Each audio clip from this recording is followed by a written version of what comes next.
Hello, everybody that's tuning in. You might be listening to this in audio format on the GenJ podcast, or you might be watching this on Zoom later after the fact, like watching the recording. My name is Ethan. I've been with Generation Joshua since 2016. I went to camp a couple of years. I've done some student action teams, and when they went down to North Carolina to do hurricane relief, I went with them for that as well, the student response team that they did.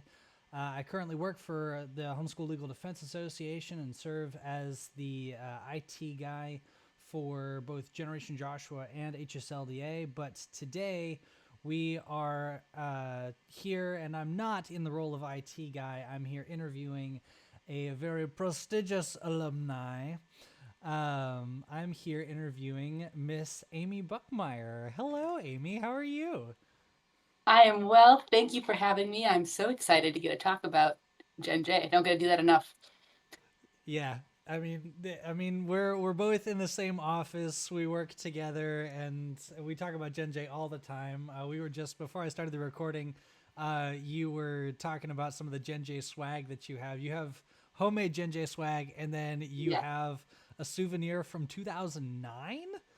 Yes, it is a picture of camp in 2009.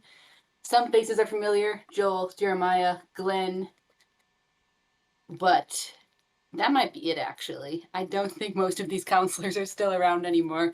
And I Ooh, was a camper that year. Glenn was a camper that year, as were lots of other names. That that's super I mean, cool. that was a long We were time ago. talking I do, earlier. though, my Yeah. most trampling piece of swag is the original Gen J T-shirt, where they have the sword and it's in white and pink. And unfortunately, mine is tie dye because it got washed with some pinks, so it is now a Oh, combination of the two. But originally, it was white. It had a sword. It was very aggressive. It was great.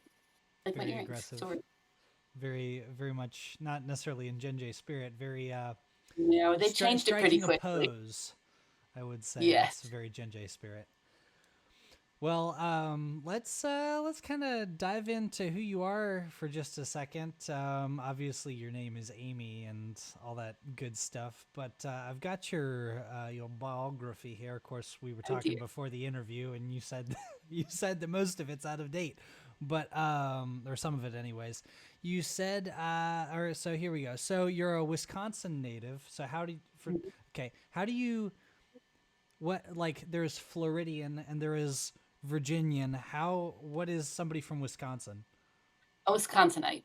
A Wisconsinite. Okay, good Yes. to know Or because I would have called you a she said, Wisconsonian or something like that.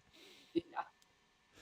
Um, Homeschooled K through 12 along with her four younger siblings, so you're the oldest of five.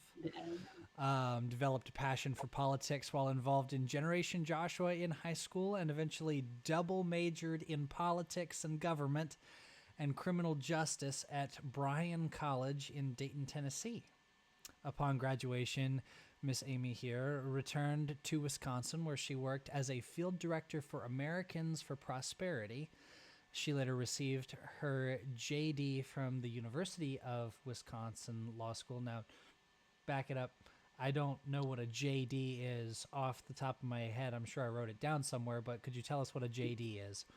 Yes, that's a Juris Doctorate. So it's kind of this, I won't say useless in between degree, but it's like we got more than a master's, but we're not PhDs. We're just this random professional degree that no one else needs or has anything to do with. You were granted the rank of master, but not a seat on the council. I see. I Exactly. see. That is it. Exactly. You graduated with that, or you received that from the University of Wisconsin Law School. Congratulations. Where she served as president of the Federalist Society and articles editor for the Wisconsin Law Review. Interesting. Now at HSLDA, Amy serves as the contact attorney for how many states? Currently 7 states and one U.S. territory.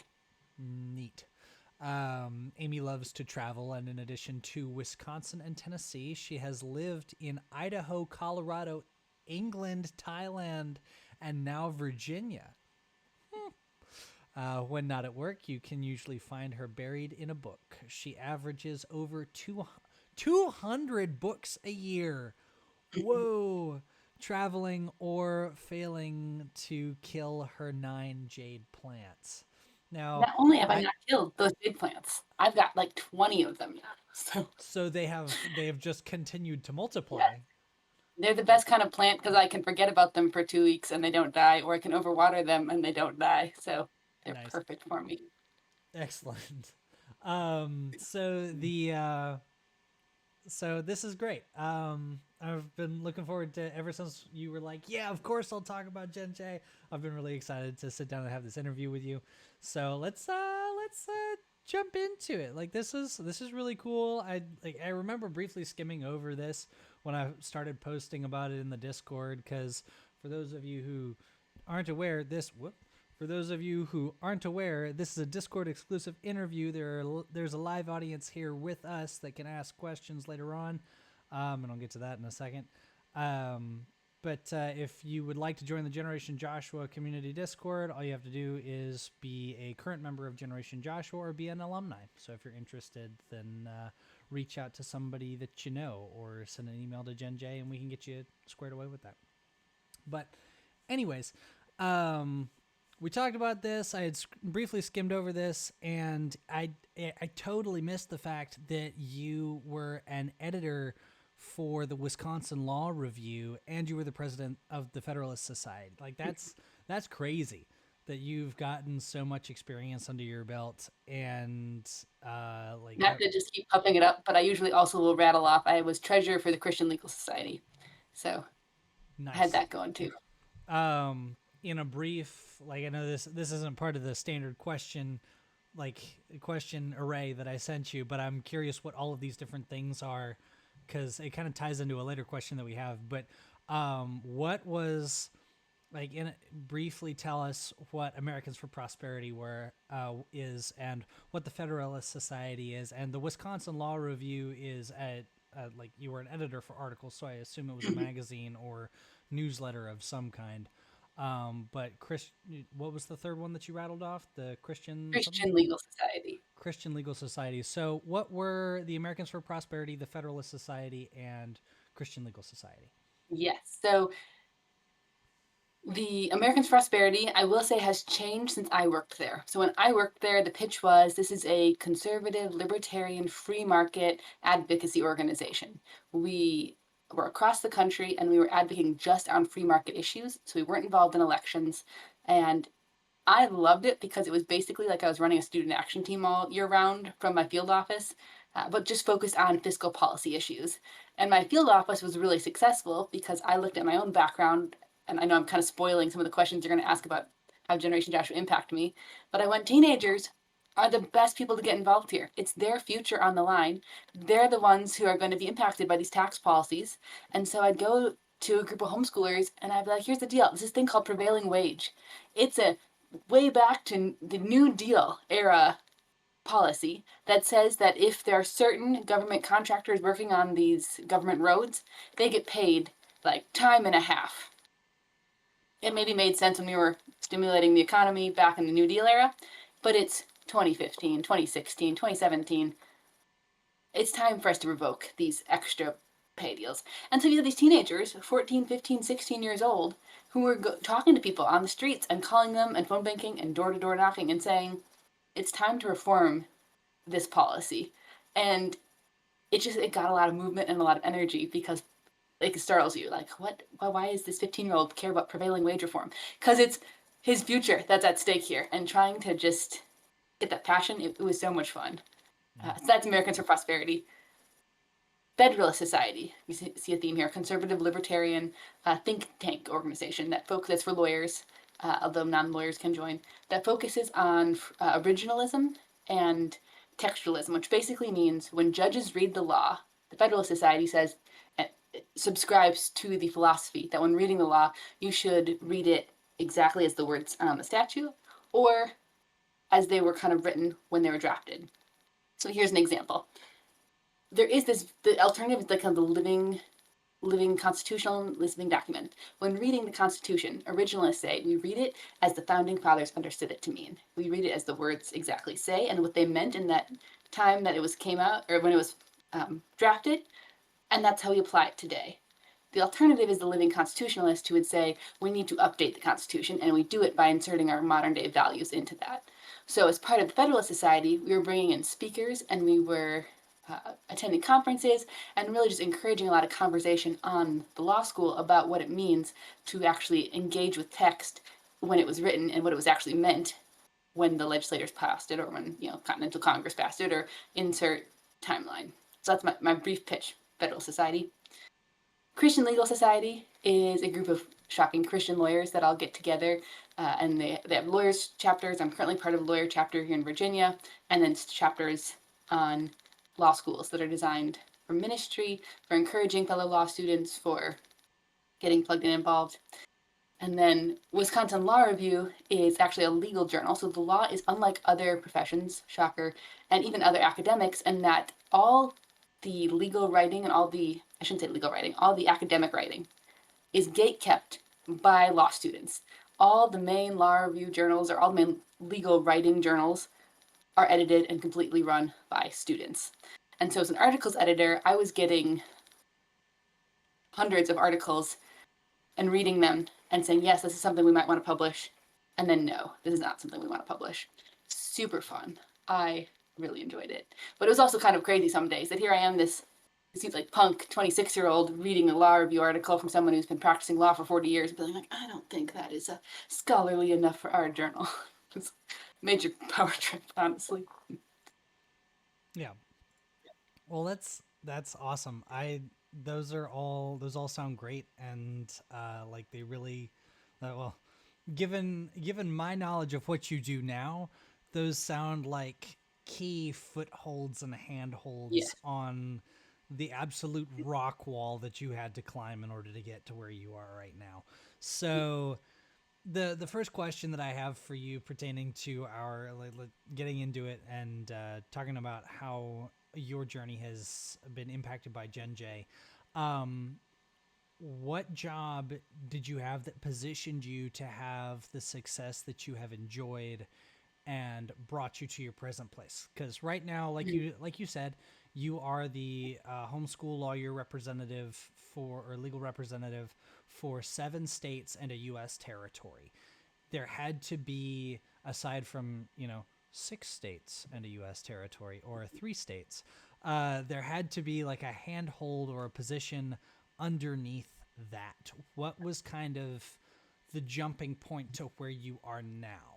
And then we'll talk about how GenJ might have set you up for that jumping point to get to where you are, because people's journeys are different, and my experience with GenJ might have been really, really early on and only recently helped me out, whereas your experience might be GenJ helped you out at a certain point, and then 2 years later you jumped and it kicked off your career. So what was the job that you had before you became the legal representation for so many states and Yes. territory? So before coming to the Homeschool Legal Defense Association, I worked at the Great Lakes Legal Foundation, which was a small nonprofit kind of boutique law firm in Madison, Wisconsin. And the short version, we just sued the government over administrative agency decisions. So kind of an example to put that, there were some nurses, some at-home nurses in Madison, Wisconsin, who provided care for families who couldn't leave their homes.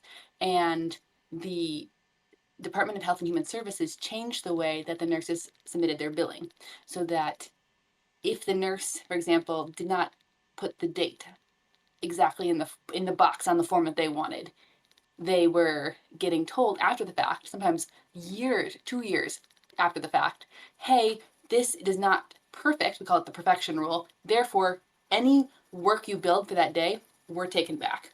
And so these nurses were being told like 3 years later that they owed millions of dollars to the state because they didn't perfectly fill out the paperwork.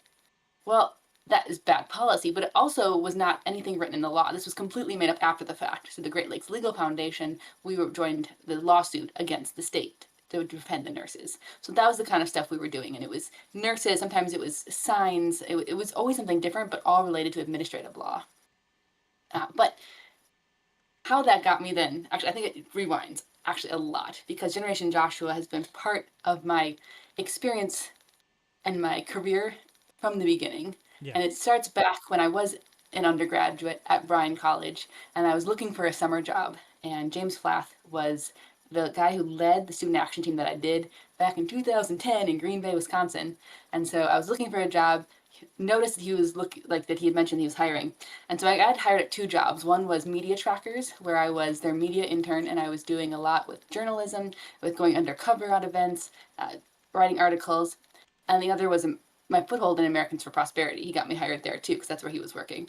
And so I started just as a the part-time worker, and then became full-time with Americans for Prosperity, and stayed there obviously for a while.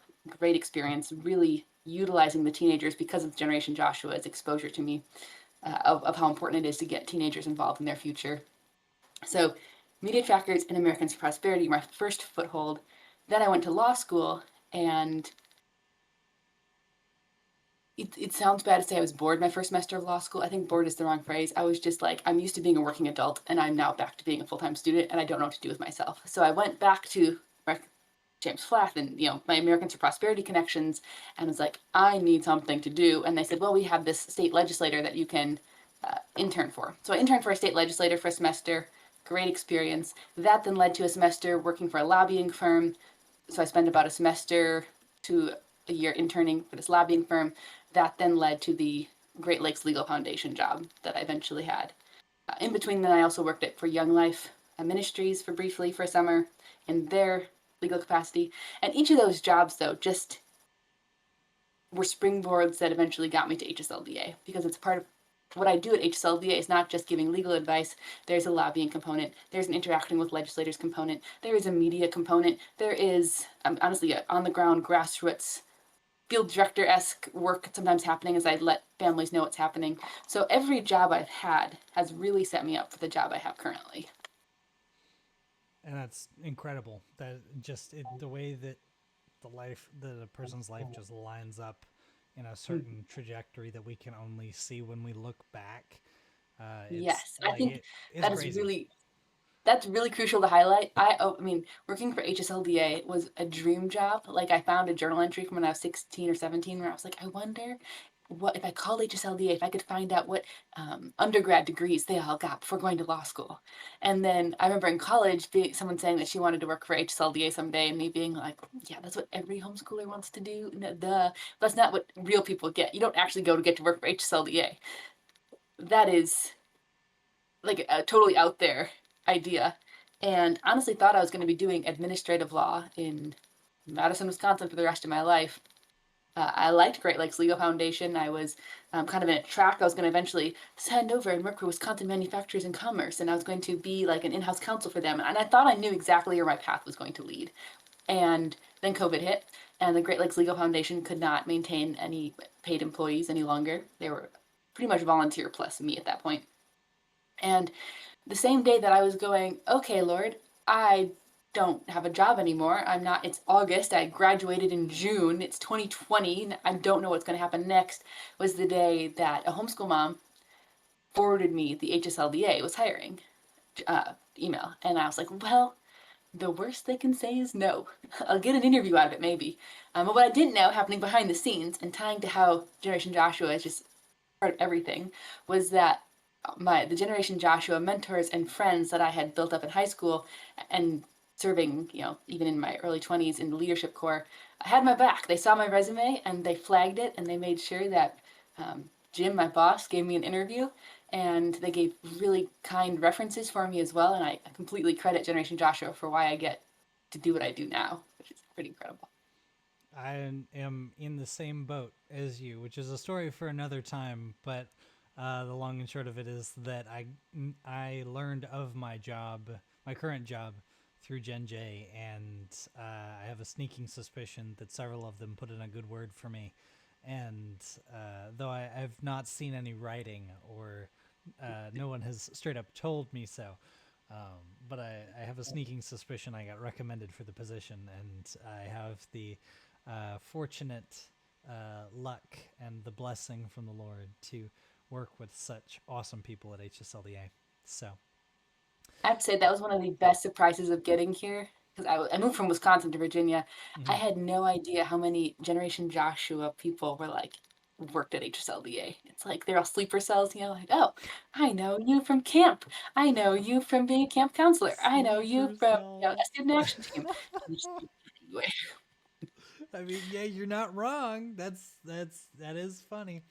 Uh, that's yeah, sleeper cells. That's a new. We'll put that on the. We'll put that on, in the dictionary. Like generation. What do you call a group of Generation Joshua students? Sleeper cell. That's like that. That's not going to make us look suspicious at all. That's No. no, it's not suspicious. But cool. So that kind of nicely ties into the second question that we have, which is how did GenJ uniquely qualify you for that job? And by that job, if I'm understanding what you said correctly, GenJ sets you up for Media Trackers and Americas for Prosperity, which then later sets you up for interning for the state legislator and a law firm, and then that eventually got you to Great Lakes, which eventually got you to HSLDA. Like, did I get that timeline roughly Yes, right? except it was a Okay. lobbying firm, a Hamilton Lobbying Consulting firm. lobbying. But yes, that is it effectively. Okay, Uh, so yeah, how did GenJ set you up for that? Because like with the GenJ programs these days, it's crazy. But back in 2010, 2029, no, not 29, 2009. There we go. That's how you're supposed to say yes, that. What in the GenJ program sets you up for the domino effect of jobs later on? yes.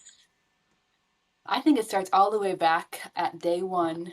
It was November or December 2025. No, excuse me, we're in 2025, 2005. We have to go back 20 years.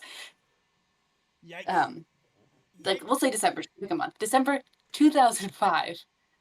My mom says, "Hey, there's this thing called Generation Joshua Club, and they are meeting, and they're political like teenagers involved in politics." And I'm like 12 years old. I'm like, okay, I'm gonna go to this thing. It's gonna be a bunch of parents. They're gonna decide how us kids are gonna get involved in politics. Cool.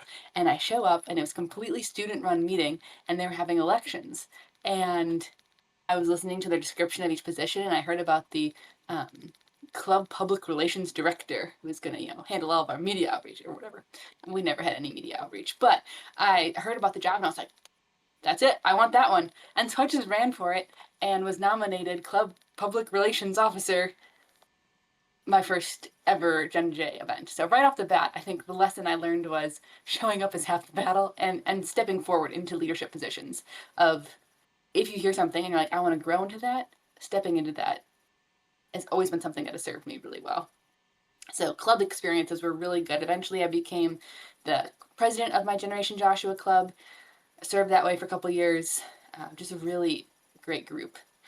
Then 2008, I did my first student action team. Actually, I take that back. We're going to rewind a little bit.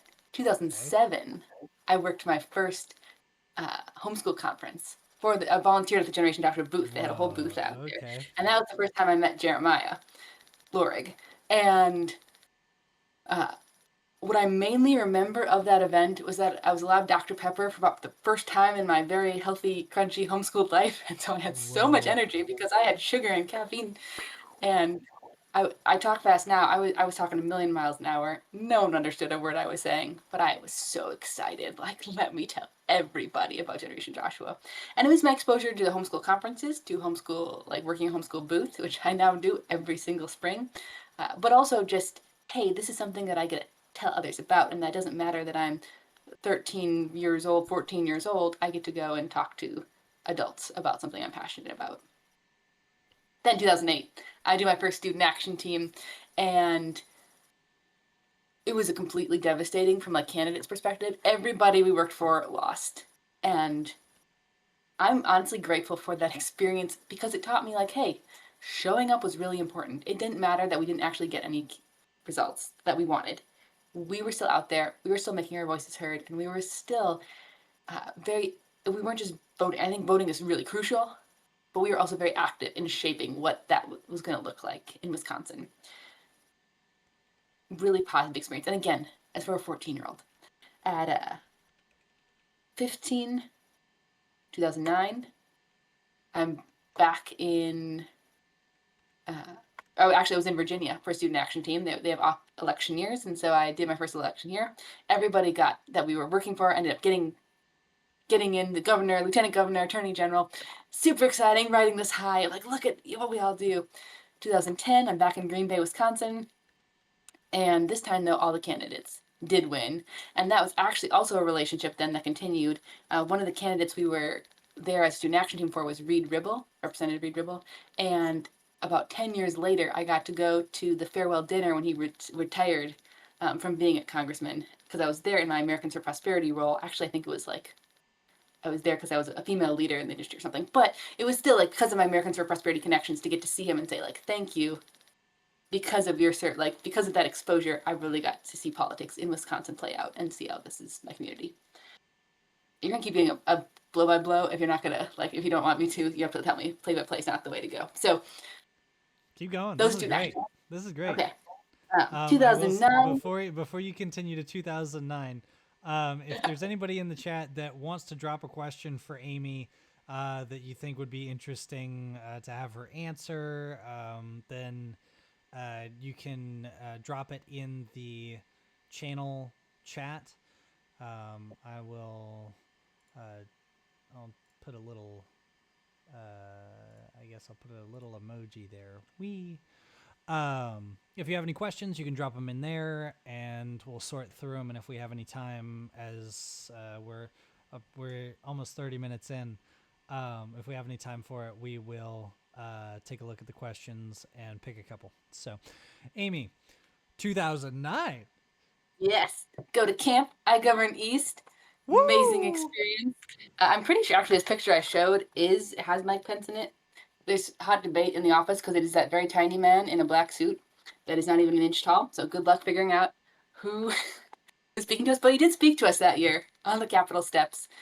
But as much as I look back and say it was a positive experience, I will say for any campers, I tried speaking. I was a House member. We didn't have a Senate at the time. That's how far back this camp was. House Representative member. I tried speaking once. Totally messed up Robert's Rules of Orders, and was told basically Representative, you need to follow Robert's Rules of Orders.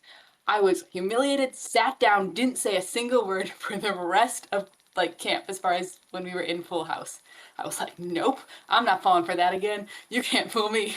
This is too complicated. Showed up for camp 2010, and one thing I just absolutely love about iGovern is how much the staff puts into growing each of the campers, no matter where they're at. So I was added to the Intelligence Committee. I don't know if that's still a committee that exists, or if it was kind of prototype for what became eventually statecraft and whatnot. But I was, the first crew, and so we got a lot more one-on-one with Joel Gruey and a lot more time to learn and be okay, we have this confidential information that we can't tell anyone, but we need to help make legislative, persuade the other legislators that we need to bring some changes in our interactions. And they also made me one of the oh good heavens, no, I can't believe they gave me another leadership role, and it was really exciting and it was challenging. And I, guess what, learned Robert's Rules of Orders because I had points I wanted to make before the entire House. And I really grew as a leader between that 2009 and that 2010 camp experience. So it was also just, I remember the chapels being really formative. That's the word I want. Formative in my faith. And I thought about prayer and the worship. It was just overall 2 very formative weeks of my high school life. And there were so many other things going on with Generation Josh. I mean, I was in book club. They had this thing called the Benjamin Rush Awards, which probably for good reason no longer exists, but you did different civics engagement and you got points and you could win scholarships. I was really bad at the Benjamin Rush Awards, so I never actually won any scholarships or accomplished anything, but I still schemed a lot and plotted. And then once I hit college, I joined the leadership corps. I got to serve as a leader on a student action team. I went on to eventually direct a student action team. I have been a camp counselor. Basically, I've done everything except the leadership academy because that did not exist when I was in college or coming out of the college era. And each of those really was just equipping me with contacts, with networking, with confidence, with this view that I was a leader even from a very young age. There was never this pause of like, when I get to that age, when I get to that point in life, then I get to take a stand. Then I get to actually make a difference. It was, no, I'm here and I'm going to show up and I'm going to make a difference because showing up is half the battle. I like that. Showing up is half the battle. Showing up.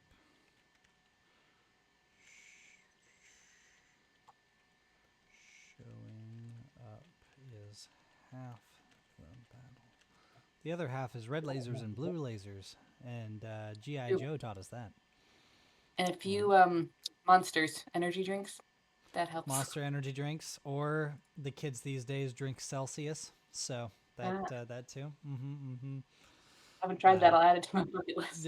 No, I don't know. I think I think energy drinks get overused, despite the fact that I definitely use them. I don't condone the use of poison as a poison drinker. But yeah, well, that's like a huge chunk of experience. Like that's great that I like the other thing that you said, leadership from a young age. You were given the confidence that your age doesn't matter and you can be a leader no matter how old you are. And now that I think about it from my personal camp experience, everybody who has ever jumped out as a leader has typically been somebody who doesn't care what gender they are. They don't care what age they are. They just know they have a mission. They have a thing they need to get done, and they're going to get it done. Some of Yeah. them are infamous for doing it ruthlessly. Some of them are famous for being one that brings the camp together. But that's a really, really good point. The The other last question. component I Oh, would go ahead. add, one other component I just thought of Yeah. that probably I didn't think to articulate it because it was so foundational, but that would be Mm-hmm. Generation Joshua. It gave me so many mentors. And obviously, Joel and Jeremiah are two easy names to list just because they are such and have been such pillars of the Generation Joshua community. But all the student action team leaders I had, the camp counselors, I remember going to college and one of the classes was, you need to get mentors. They're really important. They're these people who like pour into you.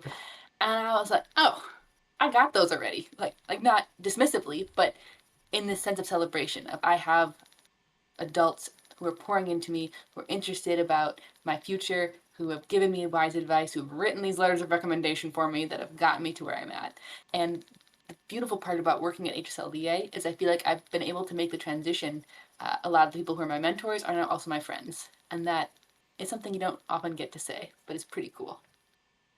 That is awesome. Yeah.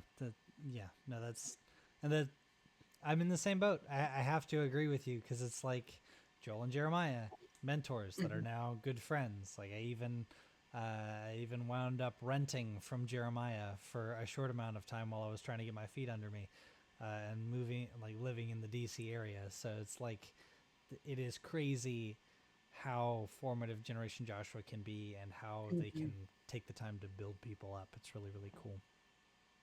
The last question I have for you today, before we move on to audience questions or digging deeper into what we've already talked about, is how did your experience with GenJ contribute to your present success? And, well, we've talked about that a lot already, but how does it contribute to your future vision from where you are today? Like projecting out, how does, because you showed off, for those of you listening, she has this really cool coaster that has the torch, which used to be GenJ's old logo, before it got changed to the star. I think that was the one before the star. um, the uh, the GenJ torch, how does the GenJ torch light your way into the future? Yes. I will pause for a moment just to talk about how it helps my current job Yeah. because I feel like my first year at Homeschool Legal Defense Association, I was supposed to go and testify on a bill. And I Mm. show up to testify, and I had this moment of like, no one has trained me on this. I'm just supposed to do this thing and know how to do this thing. And do I know how to do this thing? How do I testify in a bill?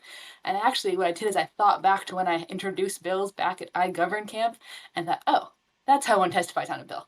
I can do this. And so those skill sets might be in a camp setting, but they're definitely ones that I use now every single year when I go testify on bills or when I speak to the media or when I am just interacting with legislators in general. Is okay, I have a sense of what's going on. Well, looking into the future, that is a good question. I think I've been very blessed that when, like, I knew at age 6 I wanted to be a lawyer. I loved homeschooling. I didn't think those were going to be where God landed me. And yet here I am, and God landed me. And I don't know if that means I stay at HSLDA for the next 10, 20 years. I know that this is where I'm very strongly called for right now. And so what the skills and the torchlight that I'm going to take with me is God makes it clear when it's time to like move on. My dad has a saying like, you know where you're called and where you're gifted because that's where you are right now. And sometimes God is like, nope, we're calling you to be somewhere else. I thought I was called to be in Madison, Wisconsin. And then God was like, psych, there's a pandemic. You're not moving to Virginia. And yes, it upended my world. It made for a very stressful first year here, but I settled and I see God's hand in every moment of that change. And I think part of what made landing here in Virginia as challenging of a transition as that was, as easy as it was, if you look at the tension there, was that I had Generation Joshua and built-in friends and community. And when I look forward, I take that lesson with me of if God calls me somewhere else, no matter what that looks like, the GenJ community comes with me. The lessons I learned come with me. They're not going anywhere. They were there when I was 12 years old. They were there when I was 20 years old. They're here now that I'm 32 years old. And even no matter what the future brings for Generation Joshua or me personally, those relationships aren't going anywhere. And the impact that it's had on my life and the lives of, I think at this point, it's thousands of teenagers is not going anywhere. So that is my not very helpful because I don't have a clear answer, but I do have confidence in that response No, to the question. that's a perfectly clear answer. The future, the statement what I wrote down was no matter where I go, the lessons and relationships and the impact go with me. Mm-hmm. So That's it. that is excellent. I mean that's excellent. That speaks to what the Lord does for us all the time. So that is fantastic. Well, we've got one question from somebody in the chat, and I think this is a great question, and I took a moment to throw it on my interview template because I think it's an excellent wrap up question because we are kind of getting there in time. What's one piece of advice you would give to alumni and students that has helped you in your success? That's a good question. And if you need to noodle on that for a little bit, now's a great time to tell you about our sponsor. No, we don't have those, unfortunately. If you know somebody that would like to sponsor GenJ, I'll take it. Now, I think it's a bit of a cliche, but finding a church community wherever you are is one of the best first steps you can take. I know it's not always easy. I hate church hopping. I have lived at from age 20 to age 30. I moved, so over a 10-year time span, I moved addresses 20 times. Packed up, took all my whoa, stuff, moved to different. And that made it really difficult to find church community. But as I was living in Idaho, in Colorado, in England, in Thailand, in Virginia, all over Wisconsin, in Tennessee, the consistent theme was that God always provided a church community. And sometimes it was in this really tiny Lutheran, super liturgical church, which I never would have thought I would attend. And everyone there was over 80, but I loved it. And sometimes it was in a gospel church full of people who worship with their whole bodies, and I thought I'd never attend. And then that was where I'm at. And even the church I'm at now, it's liturgical, it's charismatic, it is Anglican. Again, if you'd have told me that a few years ago, I'd been like, what would I be doing at an Anglican church? And that the Holy Spirit is there and God is moving, and that community has been so crucial to keeping me accountable, to keeping me plugged in, to keeping me grounded, and to giving me family no matter where I am. And as much as I love my job, as much as I've loved so many of the opportunities I've had, it's that church community that I think has been really crucial to develop throughout the journey. So prioritize finding a church. And you're not going to find a perfect church. You're not going to find a church where everyone is cool and normal. But that's part of the beauty of it, is going, all right, God, what does it say about me that this is my family, that these are the quirky people I get to hang out with? You could say that about Generation Joshua. What does it say about me that these are my family, that these are the people that God has used to bless and develop me? And that, I think, helps change your perspective a little bit from, I'm going to find this church so that they can plug into me and so that I can be blessed, and instead can be way of like, no, this is my community, and community is hard and takes action. But it's worth it. It's worth showing up. I tie that theme back in. Mm-hmm. Yeah, I totally agree. It won't be perfect, but but God will always provide. Mm-hmm. But God always provides a community and support system. Yes. Well, that is excellent. Thank you, Amy, so much for agreeing to do this. I remember coming into your office being like, I have an idea. It's crazy, but it just might work. And you were like, I get to talk about GenJ. I'm in. Yes. You sold me this what is it? Slaps roof of car. This interview can fit so many compliments in it.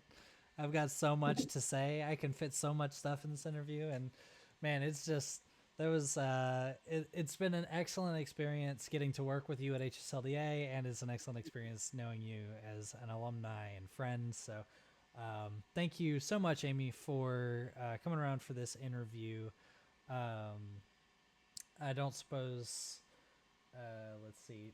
I don't suppose you're on any podcasts or anything that we should plug, like other than the GenJ socials. Like go and follow GenJ on Instagram. Which, by the way, all the links to all the GenJ socials are in the description for people who are watching this after the fact. But anything that we can plug for you, Amy? Are you found anywhere? I would just say, if you're a GenJ alumni or current student and have any questions about law school or going to law school or politics or really anything we've talked about that I have said as part of my background, please do feel free to message me. Can they chat? Can they send me a chat here on Discord? As So if you're on long Discord, as as long as you're in the same server as somebody, they can send you a okay. message if you have a shared Sorry, I'm not. server. I feel like an old person being like, "What's this Discord No, business about?" that's okay. You work primarily through Zoom. Thank you for being flexible and providing early access for our Discord members.